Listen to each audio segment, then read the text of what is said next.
So, here I am.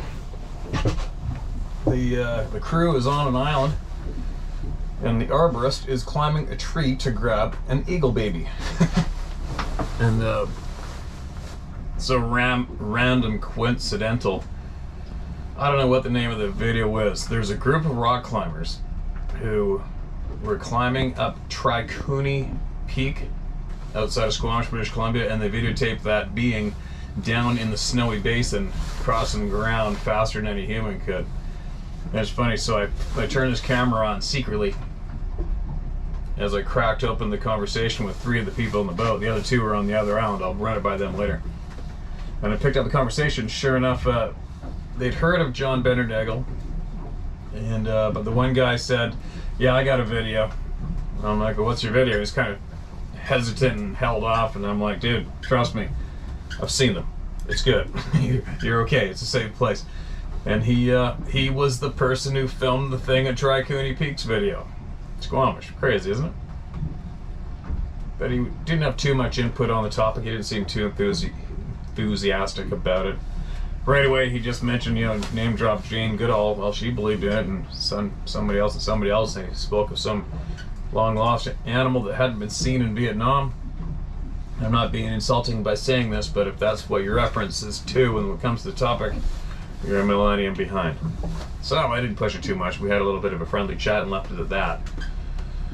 So 3 out of 5 so far. Do not have too much to put towards our topic.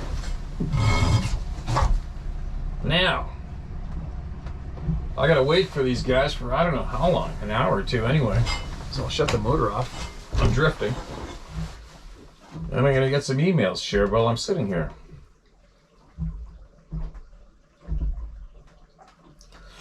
Alright, here we go. What do we got? This is titled Resend of BWCA Encounter. Whatever that stands for, I guess we're gonna find out. Hi Steve, my name is Craig. You may use my name. I'm from northern Minnesota. I sent this encounter to you a couple of years back, I believe. It may have been read, but I missed it. I've been with you since early on in the How to Hunt only stories. Anyway, here it goes, as I'm determined to get my father and uncle's encounter out in honor of both great men. It was back in the early 80s, possible late 70s, when my father and uncle took a weekend trip to their favorite wilderness retreat in the BWCA, northern Minnesota, to a lake called Trout Lake. All I know is that us boys, my cousins and I, did not go, as we were too young yet, but in later years we spent many weekends up there with our fathers. The men had set up camp at the northeast end of a huge island called Sioux Pine. It's so big, there's a small lake or pond visible from Google Earth on its interior. Anyway, my father and my uncle had set up camp and were relaxing by the fire, bullshitting and planning their attack for the next day on some incredible walleye fishing. It was late evening, dusk, but still light out, enough to see, when all of a sudden they heard a very loud kasplush in a small cove right next to their camp.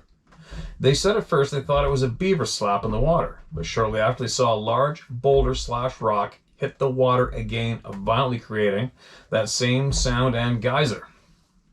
Several more rocks hit the water, and the 2 men began to get alarmed. They both yelled at whoever was throwing the rocks to stop or else, assuming at this time it was either other campers from down the island, as there was a few sites along it. When that didn't work, my uncle took out his .357 and fired a warning shot up in the air. They both claimed after the shot went off, the woods exploded with something coming at them, extremely pissed off, breaking trees and branches in a fury. At this time, let me inform everyone that these 2 men were hardened, experienced, no bullshit military veterans who had spent their entire lives in the woods and on the waters, scared of nothing or nobody. They now were so disturbed by what was taking place that they immediately proceeded to abandon camp and get into the boat. Now, this is way back before cell phones, and unknown to my father and uncle at the time. At home, my mother and aunt were nervously watching the tornado/severe thunderstorm warnings flashing across the TV screen for the exact area their husbands, our fathers, were currently camped, many miles from help and home. The men were in the path of a huge storm. Back at the camp, the sun had set as this was all taking place, and the men could hear the rumbling and see the flashing in the distant sky as they pushed off from shore to escape whatever had invaded their camp. The storm was quickly upon them as they tried to navigate the lake. My father in the bow with a flashlight trying to guide my uncle at the motor to safety through now pouring rain, high wind / waves, and constant lightning flashes. My father later told me the sky was the scariest yet amazing color he had ever seen, almost green. They were in pitch black, trying to find a safe harbor, thinking they were heading north to the mainland, but in the confusion, they had navigated around the north end of the island and pulled up on the northwest shore of the same island, almost directly across from their original camp. As my father got out to pull up the boat, my uncle at the motor started screaming at him to get back in the boat, pointing above and behind him. My father never looked back for a second and scrambled into the bow, pushing off immediately. In the lightning flashes, my uncle had seen the silhouette of something large standing on top of the bank at the woodline above my father, who later told me there was no way in hell I was turning around to look. They pushed on through the storm once leaving that spot and finally made it across the lake to the north shore, pulled up the boat on a shale ledge, and took shelter under a tarp until morning came. The boat was swamped with water. They bailed it out at sunrise, stating it was so peaceful with the lake like glass. They made their way back to the original camp to collect their belongings with apprehension. Of course, they said trees were snapped off looking like a tornado went through the camp. They made their way home and told their wives what happened and us kids, but kept it close to the vest, to this day. And for the record, they never claimed Bigfoot, just something they could not explain or rationalize. Now, Steve, as a kid, I told my friends this encounter and was ridiculed mercilessly for it. And I know my father and uncle both told very few people. But now looking back on it many decades later, I wonder if whatever chased them off didn't ultimately save them from being killed by that storm that destroyed their camp. Food for thought? Anyway, to the best of my knowledge, that is how it went down. Both men are now in their final years of life, still alive, but late 70s and early 80s in age, so I felt I wanted others to hear what they experienced. Thank you, Steve, for stepping up to the plate with you and your grandfather's encounters and bringing so many together in a common cause. If you ever get freed up to travel and are in Minnesota, I'd love to show you around and swap some hunt stories. Take care, God bless, and I'll write again to share my own interesting happenings through life with the unknown yet known. P.S. is just for you. Yeah, very strange happenings to life. All right, man, I got you. Appreciate it. Appreciate it big time. And if I get a chance, I will drop you that call. And I would love to visit Minnesota. I've had a lot of people I've met from guiding over the years live from there. A lot of Norwegian people, fellow Norwegians, live in Minnesota. And how about this? If you may feel like it one day, possibly share this video right now with your father and uncle, if they're still with us today, and see if maybe your uncle wants to give you a description of what it was he saw standing on that bank. And if you are watching this, sir, thank you so much for being brave enough to share that story with your family and your children, which everybody should do. And I appreciate you. And even if you don't want to share the description, that's fine. That's absolutely fine. But anyway, thanks again, man. I appreciate it. What else do we got? Check the depth. Oh, those guys. Let's see if those guys are still.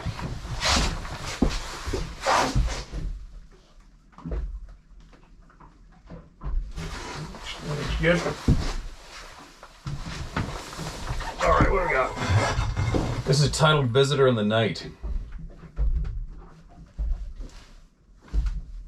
Hi, Steve. I enjoy listening to your listeners' stories and experiences. I'm a firm believer there's a lot out there that we humans don't understand. What is reality? What is Bigfoot? What are the portals to other dimensions? I had an experience myself when I was 8 years old, way back in '65. It was a terrifying thing that I still vividly remember after all these years. I was born in England, and I lived there until I was 30 when I moved to the U.S. I'm pretty sure the month was October, and I wanted to stay this particular night with my grandmother, or Nana as we called her. My mother took me there. She only lived a few miles away, and it was a 2-story semi-detached house, and that night I slept on the fold-up bed in the dining room, which could be separated from the living room by these heavy velvet curtains. The door to the kitchen was closed when I went to bed. My grandparents stayed up and watched TV for a while when I went to sleep behind the closed curtains. It was a very windy night. The room was pitch black with no light whatsoever in the room, and I could hear the wind gusts battering against the windows. Nevertheless, I fell asleep. In the middle of the night, I woke up suddenly when I heard a loud crack coming from the kitchen window, immediately followed by the sound of someone entering the house. Panic and fear set in, and my heart started racing. I heard someone moving around in the kitchen. I heard paper rustling like they were looking for a bag or something. I was terrified. My heart was pumping so hard in my ears it was deafening. The door from the kitchen opened. I then heard the curtain separating the living room swoosh open.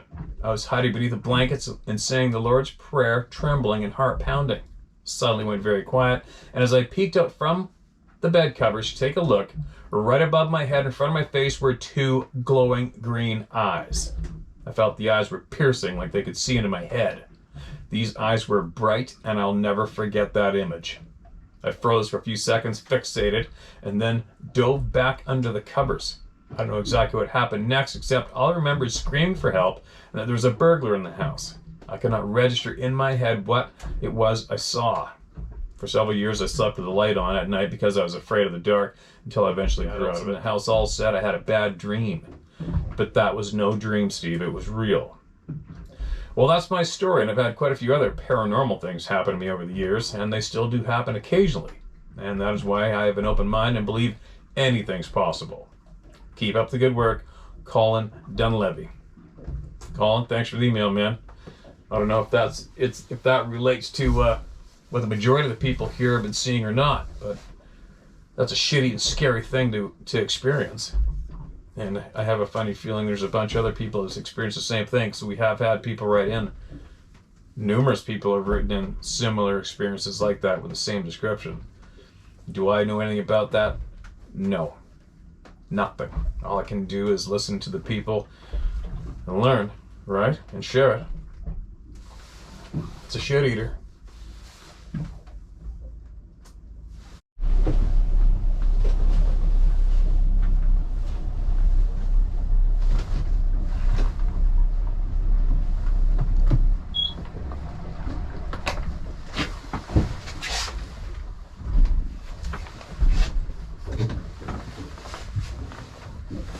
Alright, here we go. My biologist gang is still on the island. There's no cell service here, so I can see my Zodiac on the shore. Imagine they're getting dive bombed by the Eagles by right about now. So let's get some more done. This is titled Never Knew About the Red Eyes.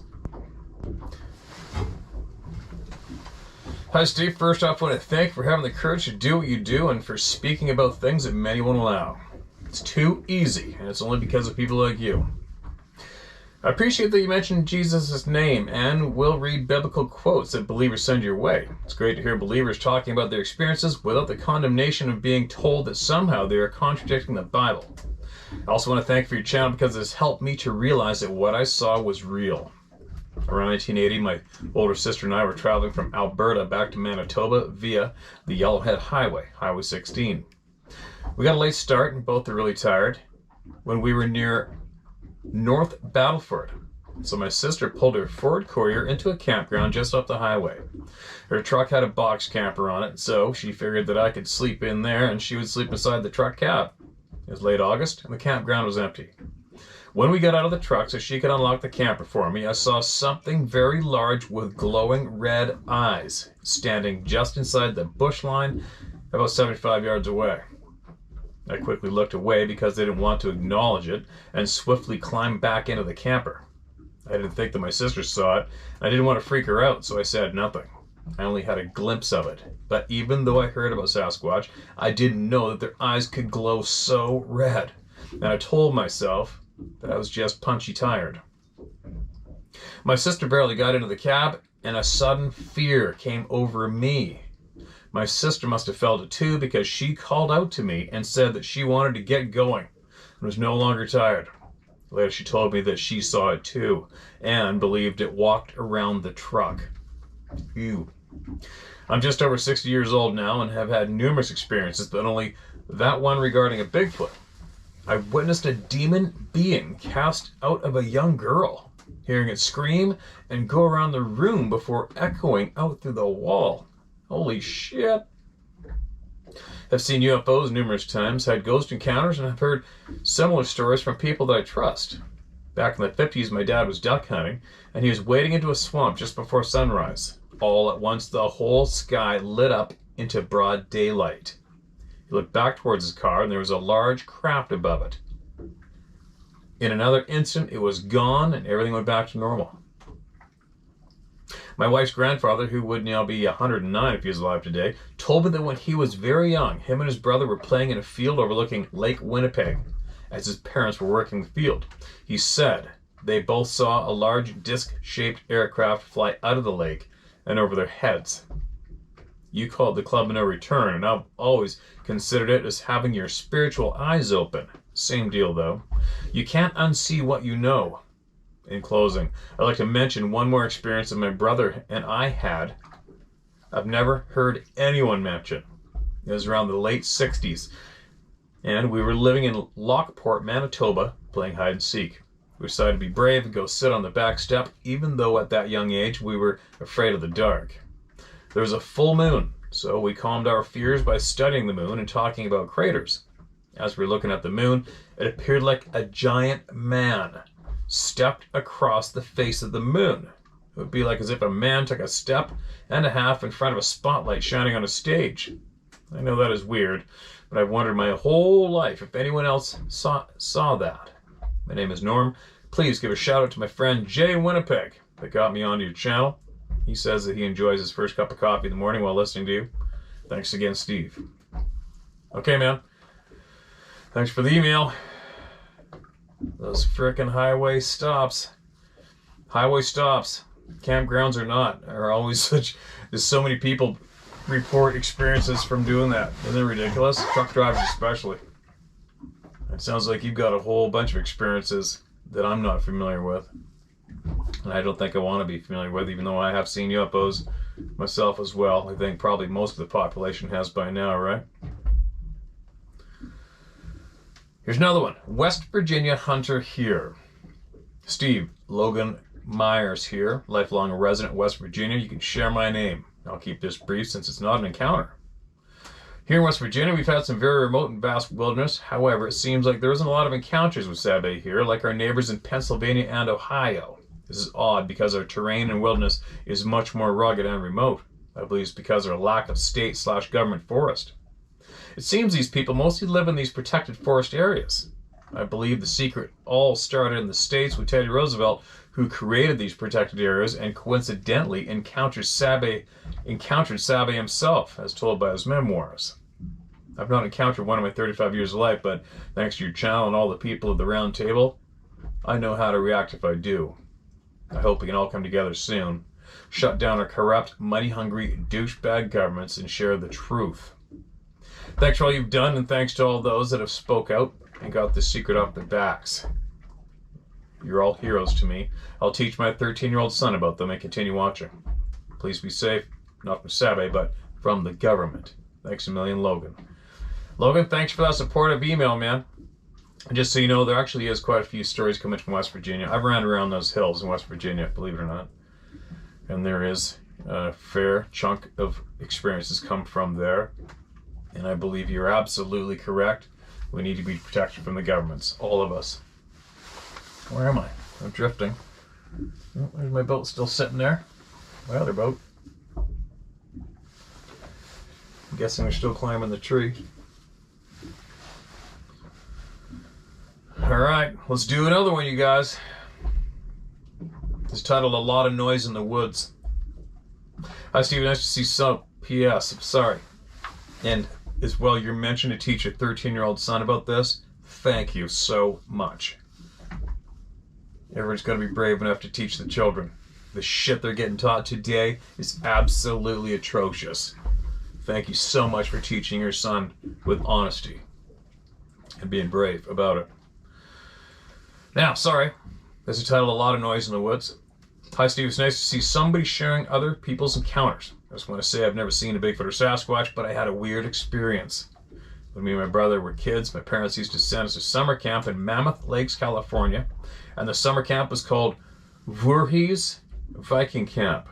We would go up on Memorial Weekend and come home on Labor Day weekend, and the rest of the campers would come up on a Monday and leave on a Friday, so they were only there 5 days. We would be there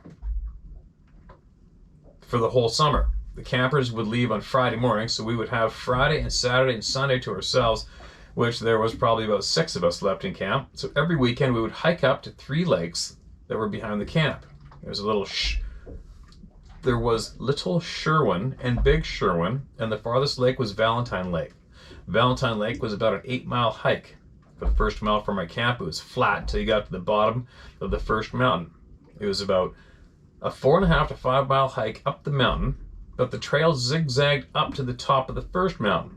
Once you get to the top of the first mountain, that's where Little Sherwin and Big Sherwin lakes are. It's about another 2 miles to get to the second mountain to get to Valentine Lake. When we got to the top of the first mountain, we hiked about a mile, and there was a fallen tree across the trail. For some reason, it smelled bad, like something was rotting. But it wasn't like a dead animal smell, it smelled putrid. So, there was 3 of us, and we walked up to the tree, and there was a deer in between the trunk of the tree and the thick branch coming off, but only half the deer was there. There's also 16 to 17-inch footprints around the tree to where the deer was. This sounded creepy. The deer was still warm, and there was still blood coming out of it. So I think we walked up on something because, like I said, there was a bad smell in the air. And this was in 1979. And I was about 11 years old and never heard of Sasquatch or Bigfoot, so I didn't think anything of it. We continued to walk up the trail the last mile, and we come to the bottom of the second mountain, and you had to hike up that for about a mile to get to Valentine Lake. We'd go up to Valentine Lake or the other 2 lakes every weekend, and we would stay Friday night, and we'd go back to camp Sunday around lunchtime. We finally got up to Valentine Lake, and we started to smell that putrid smell again, but didn't think anything of it. We fished until it got dark and went to bed, and all we had was sleeping bags. And we slept on the ground, but we kept hearing something all night, walking around the outskirts of where we were camping. And they were big thumbs, not like a person walking. Okay, that meant big thumps. And they were big thumps, not like a person walking. The next morning I woke up and had to go to the restroom. So I walked around 300 feet from where we were camping, and I found the other half of that deer hanging in a tree about 10 feet off the ground. And some footprints were found around the tree. I really didn't smell that smell during the day. It was only at night.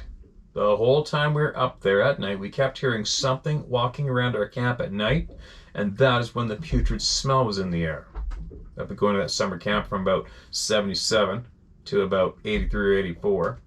And I probably hiked up those 3 lakes at least 30 times. In that amount of time, I've never seen one person at those 3 lakes. Like I said, we never seen anything, but we heard something, and we smelled something. And there's big ass footprints everywhere. When we got back to camp Sunday, the adult that was with us told us not to say anything about the footprints or the deer or the smell. Thought that was kind of odd. There's actually a video out, and it's called The Mono Lake Bigfoot. That's near Mammoth Lakes, California. And it was a family that was at Mono Lake, and they were just videotaping. And I guess a couple of years later, they looked at the video, and they actually captured what looked to me like a Bigfoot while videotaping. My name is David Roberts, and if you do read this, you have permission to use my name. The funny part is, I talk to people every day, and within 10 minutes, I can't even remember their name. But I remember this like it was yesterday. Thanks for listening, and happy hunting. David, appreciate you, man. Thanks for sending that in. And, you know what I'm gonna say? You're emailing me and everybody through me on this channel. You know what it was. You know what it was now. You 110% know what it was now. It is odd. One thing I find odd Like, you know, I've got a lot of places I go to and I've never had an experience, but I never ever discount it. How many people out there, how many of you out there have hunted the same property all your life, been living on the same property for 2 or 3 generations, whatever, never had an inkling, and all of a sudden here's one of those damn things standing there, right? So just because it hasn't happened yet doesn't mean it's not going to, right? Unfortunately.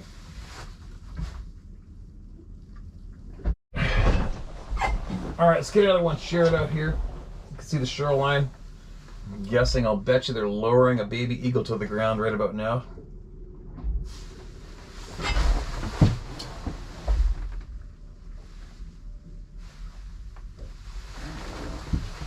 Some best of days up there, but it's not too bad. It's not windy at least.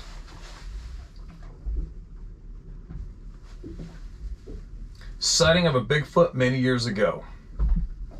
Excuse me. All my younger childhood years, my immediate family and I lived in Toronto, Ontario. During the summers, we'd all go to a small town in northwestern Ontario near Kenora, Ontario. The family moved from Toronto to this small town in '66. For me as a small child, this fact becomes integral to what I'm about to tell you. The family always went to our grandparents' island on Rainy Lake to spend our summers. My grandfather taught me everything I know to this day about being in the woods, including survival in the woods in -40 in the harsh winters there. He taught me so much that I was asked later in my life to teach others some of these skills, which I gladly did. Once I was 10, I would have been 64. My grandfather finally allowed me to go camping by myself. The island is only about 3... Oh shit, I've read this. Read it.